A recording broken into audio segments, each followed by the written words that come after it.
कायनात, जहाँ तक बात आमिर जमाल की है और नीचे खेलने वाले प्लेयर्स को अपॉर्चुनिटी मिलने की है, जैसे ब्लेसिंग इन डिस्गाइज होती है ना, वैसे हमारे लिए कर्स इन डिस्गाइज है कि ऊपर से मोहम्मद रिजवान और बाबर आजम इतने रन्स लगा देते हैं और इतने उस स्टेज तक खेल जाते हैं कि मिडिल ऑर्डर और लो मिडिल ऑर्डर हमारा उस तरह टेस्ट नहीं होता. But still it's good to have an option like Aamir Jamal in your dugout, knowing that he can perform.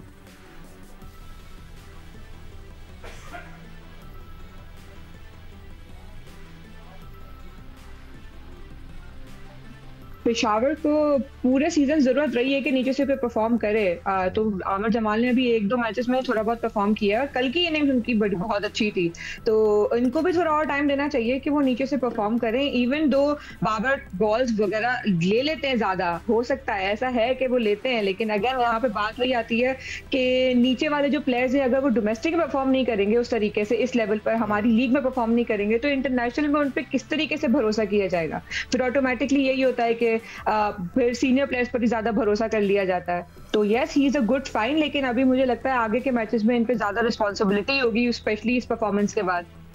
बिल्कुल रिस्पांसिबिलिटी आनी भी चाहिए आमिर जमाल पर. He someone who takes the responsibility. या ये जो दोनों इश्यूज़ की बात हो रही है, एक तरफ हम बात कर रहे हैं कि ऊपर के हमारे दोनों ओपनर्स जो हैं, हम नेशनल टीम कॉन्टेक्स्ट में बात करें, इवन पीएसएल में हमें ये नज़र आता है रिजवान अपनी टीम के लिए ऊपर से काफ़ी रन कर रहे हैं, बाबर अपनी टीम के लिए ऊपर से काफ़ी रन कर रहे हैं, लेकिन जब ये नहीं खेलते तो एक खला नज़र आता है इन दोनों टीमों में.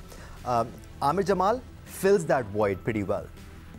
देखिए दानिश, जहाँ तक आप बाबर आजम की और रिजवान की बात कर रहे हैं, तो बाकियों में इतना दम है नहीं, बाकी इतने कंसिस्टेंट है नहीं, इसलिए बाबर और रिजवान को आप टच नहीं कर पा रहे. जहाँ तक आमिर जमाल की बात है, आमिर जमाल कल जब पिंडी स्टेडियम में मैच के बाद प्रेस कॉन्फ्रेंस कर रहे थे, जिस इनिंग की आप तारीफ़ कर रहे हैं, रन उन्होंने किए 80+ तारीफ बनती है, उन्होंने ये कहा कि हमारे पास खोने के लिए कुछ था नहीं. 18 पे हम आधी टीम गंवा चुके थे, मैच हाथ से निकल गया था.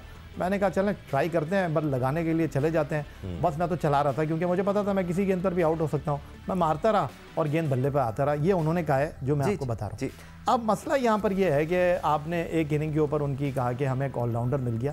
कोई शक नहीं, एक इनिंग पे कहाँ आया, अब तो टेस्ट में भी उन्होंने परफॉर्म कर दिया with the bat with the ball. जी काफी टाइम से वो परफॉर्म. यही आपसे कह रहा था एटलीस्ट फहीम अशरफ से तो बेहतर ऑप्शन नजर आ रहे हैं ना आपको. फहीम अशरफ भी जब 2017 चैंपियंस ट्रॉफी में आए थे दानिश, तो उन्होंने भी स्पार्क, उन्होंने भी परफॉर्मेंस दी थी प्रैक्टिस मैच में.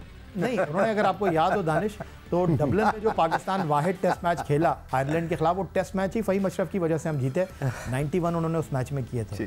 ठीक है, उनकी नंबर ऑफ परफॉर्मेंस 1-2 ही होंगी. साउथ अफ्रीका के खिलाफ उन्होंने 2-3 अच्छी इनिंग्स खेली. बात दरअसल ये है कि हमारे पास जितने भी फास्ट बॉलर आए हैं जिनको हमने ऑलराउंडर बनाने की कोशिश की, उनका असल काम जो है ना, वो एज ए बॉलर, अगर तो आप 70 रन कर देते हैं और आप अपने 4 ओवर में 50 रन खा जाते हैं तो वो बेकार है. तो यहाँ पर मसला यही आ रहा है कि जो आपका असल काम है उसमें आपको परफेक्ट होना चाहिए. जोश हेजलवुड भी बैटिंग कर लेते हैं, मिचेल स्टार्क भी बैटिंग कर लेते हैं, पैट कमिंस भी बैटिंग कर लेते हैं, जवागल सेरीनाथ जो कि इस वक्त आईसीसी रेफरी बने हुए वो भी बैटिंग कर लेते थे. लेकिन जो आपका असल काम है ना, वो आपको करना चाहिए. आप वसीम अकरम को अगर देखें तो उन्होंने 502 विकेटें हासिल की वनडे क्रिकेट में, 414 विकेटें हासिल की टेस्ट क्रिकेट में. उन्होंने एक टाइम पर एज ए कैप्टन पाकिस्तान के लिए सबसे बड़ी टेस्ट क्रिकेट खेली थी. सेंचुरियां भी उन्होंने की, लेकिन जो उनका असल काम था वो उन्होंने बड़े करीने से और बड़े अच्छे तरीके से किया. कहने का आपको मतलब यह है कि फहीम अशरफ बैटिंग अच्छी कर रहे थे, बॉलिंग नहीं कर पाए. उसके अलावा बिलावल भट्टिया बैटिंग अच्छे रहे थे, बॉलिंग नहीं कर पाए. फिर हमने वहाब रियाज की बात की, वो बहुत ज़्यादा वेवर्ड हुए, अब उनका करियर जो है वो ख़त्म हो गया, एज ए चीफ सेलेक्टर चल रहा है. लेकिन बात दरअसल ये है कि अच्छी कारकर्दगी का ऑस्ट्रेलिया के दौर में आमिर जमाल ने मुजाहरा किया, लेकिन अचानक वो जब दूसरे फॉर्मेट में आए वहाँ कुछ कर नहीं पाए. अब जिस तरह सिकंदर ने बताया कि 3 मैच खेले, 1 विकेट भी हासिल नहीं कर सके, तो भाई जो आपका असल काम है पहले आप वो काम करें, फिर दूसरा काम जो है वो एडिशनल है. ये बड़ी इंपॉर्टेंट बात है. मैं तीनों जो क्रिकेटर्स यहाँ पर मौजूद हैं उनसे ये ज़रूर जानना चाहूँगा कि एक पर्टिकुलर प्लेयर को, अब्दुल रज़ाक, क्या चीज़ है जो ऑलराउंडर बनाती है? बॉलिंग ऑलराउंडर होता है, बैटिंग ऑलराउंडर होता है. सिकंदर बख्त भी ये कह रहे थे कि वो बैटिंग कर रहे हैं तो बॉलिंग में विकेट्स नहीं ले रहे हैं. He needs to pitch in both the departments Razzaq, फिर वो सही मानों में ऑलराउंडर होंगे. फिर या नाम भी लिया, हेजलवुड भी बैटिंग कर लेते हैं, और दुनिया में आपको बहुत सारे ऐसे बॉलर्स मिल जाएंगे थोड़ी बहुत बैटिंग कर सकते हैं, बट फिर वो इस तरह मैच का नक्शा नहीं बदल सकते जिस तरह आमिर जमाल का नक्शा बदलते हुए नजर आ रहे थे. He failed to do that.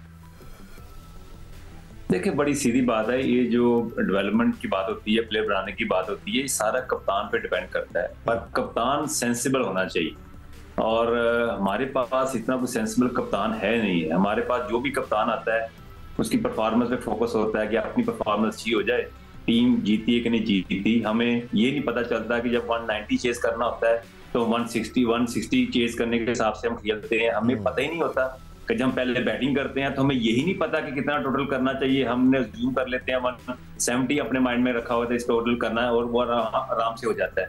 तो इस तरह के ब्लंडर हमें नजर आए हैं, चीजें नजर आई हैं, जिससे पाकिस्तान की 4-5 साल से क्रिकेट जो है ना वो ऊपर की तरफ नहीं जा रही। यही फ्लॉस है, यही वजूहात है जिसकी वजह से ना हम प्लेयर डेवलप कर रहे हैं। हमें रैंकिंग में चाहिए अपने प्लेयर और बस दूसरी टीम में जाएं तो हमारी रैंकिंग नीचे आ जाती। सिकंदर बख्श, एक ऑलराउंडर क्या चीज़ बनाती है? वो रन भी करे, विकेटें भी ले तो वो ऑलराउंडर माना जाएगा। क्योंकि या दुरुस्त फरमा रहे हैं, काफ़ी सारे बॉलर्स आपको ऐसे मिल जाएंगे ख़ासतौर पे ऑस्ट्रेलियन टीम में और इवन न्यूजीलैंड की टीम में, जो कि टेस्ट में भी बड़ी इनिंग्स खेल के मैचेस बचाते हुए नज़र आए हैं हमें। So what differentiates an allrounder from a bowler? हमने तो पिछले 2-3 सालों में काफ़ी सारे बॉलर्स को ऑलराउंडर बना दिया। ये देखो, नवाज एक और नाम था। नहीं देखिए, हमने जो पिछले दिनों जो लड़के आजमाए, मैं उनका नाम जल्दी जल्दी पढ़ देता हूँ। फ़हीम अशरफ फेल हो गए बिल्कुल, नवाज, आज़म, सलमान, मोहम्मद हारिस, पता नहीं वो किस मर्ज की दवाएं, वो सीधा तो खेलते ही नहीं, खुर्शदिल, आसिफ अली, इफ्तिखार, इमाद, सरफराज, हुसैन तलत, ये सारे वो लड़के हैं जो कि मिडिल ऑर्डर में आफ्टर लोअर मिडिल ऑर्डर में वो ये होते हैं। कोई नहीं जम सका। एक आसिफ अली को, भाई ये 4 ओवर का प्लेयर है, भाई कोई बैट्समैन 4 ओवर के लिए होता है? आपने कभी इसको मौका ही नहीं दिया। जब तक ये दोनों ओपनर रिजवान और बाबर अपनी जगह को थोड़ा सा मूव नहीं करेंगे, दूसरों को ऊपर नहीं लेके आएंगे, मैं बार बार इसीलिए कहता हूँ वो सारे ओवर तो कंज्यूम कर जाते हैं। फिर नीचे वाले के लिए आप 4 ओवर रखते हैं कि भाई 4 ओवर में आप तूफान मचा दो, ये नहीं हो सकता। मैंने आपके सामने नाम लिए, जो ऑलराउंडर होता है उसकी एक बेसिक्स होती हैं। या तो आप जैसे वसीम हसन राजा थे मरहूम, अल्लाह उनकी मग़फ़िरत फरमाए, वो बैटिंग ऑलराउंडर थे, तो बैटिंग वो ज़्यादा करते थे, उनके रन हम ज़्यादा काउंट करते थे। बॉलिंग में कभी कभार हुआ कि मुदस्सिर नज़र था, वो कभी कभार आके बॉलिंग करता था। Aamir Jamal is a bowler, Nawaz is a bowler, ठीक है ना, खुशदिल इज़ अ बैट्समैन, तो फिर वो आके कोई स्पिन कर ले तो वो कर ले। तो सरफराज जो है वो विकेट कीपर, मगर फिर बैटिंग, आजम है विकेट कीपर एंड बैटिंग, तो ये आपको उसको चांस तो दो प्रॉपर। बिल्कुल, और उसी डिपार्टमेंट में उनको फोकस भी ज़्यादा करना है और साइड बाय साइड अपनी बैटिंग पे तवज्जो देनी है। बट कायनात ज़रूर आमिर जमाल का अगर 3 विकेट नहीं लिए, him being a bowling allrounder, we need to expect him to do better in the form of wickets. Wicket taking ability पर काम उनको ज़रूर करना होगा। ऐसा ही है। और उसके अलावा अगर विकेट्स नहीं भी ले सक रहे तो इतने इकोनॉमिकल हो जाए कि उन्हें उधर विकेट्स को वो नहीं भी लें तो वो कहाँ पे कंपनसेट हो जाए, या तो फिर वो 4 ओवर में 20 रन 4 ओवर में 20 रन दे रहे हो। अगर आप 35-40 रन हर मैच में दे रहे हैं और उसके बाद आप विकेट भी नहीं ले रहे तो ऑफ कोर्स ये टीम का नुकसान है। और आप अपनी सिर्फ बैटिंग पे एज अ बॉलिंग ऑलराउंडर आप अपनी बैटिंग पे सिर्फ रिलाई नहीं कर सकते कि मैं बैटिंग कर भी टीम का पार्ट रहूंगा, क्योंकि आपका जो मेन काम है आपका फोकस पहले उसी पर ही है। Batting is an edge only for him, कि अगर वो अच्छा कर लेते हैं ऑफ कोर्स वो एज पे आ जाएंगे कि सिलेक्शन में उनकी आसानी रहेगी। और लेकिन when it comes to bowling allrounder he has to bowl and वहां पे विकेट्स लेना जरूरी है, क्योंकि इस वक्त उनकी टीम को नीड भी इसी चीज की है कि सामने से विकेट्स लें, सो दैट दोनों एंड से जब आउट होना स्टार्ट होंगे ऑटोमेटिकली टीम टॉप पर आ जाएगी। और इसका क्लियर एग्जांपल हमारे पास शादाब खान की सूरत में है, जो कि बॉलिंग ऑलराउंडर हैं लेकिन रन ज्यादा करते हैं, विकेटें नहीं ले पाते हैं। पाकिस्तान टीम अफेक्ट हो रही है इससे। So we need, if we have a bowling allrounder we need to take wickets. हम जल्दी से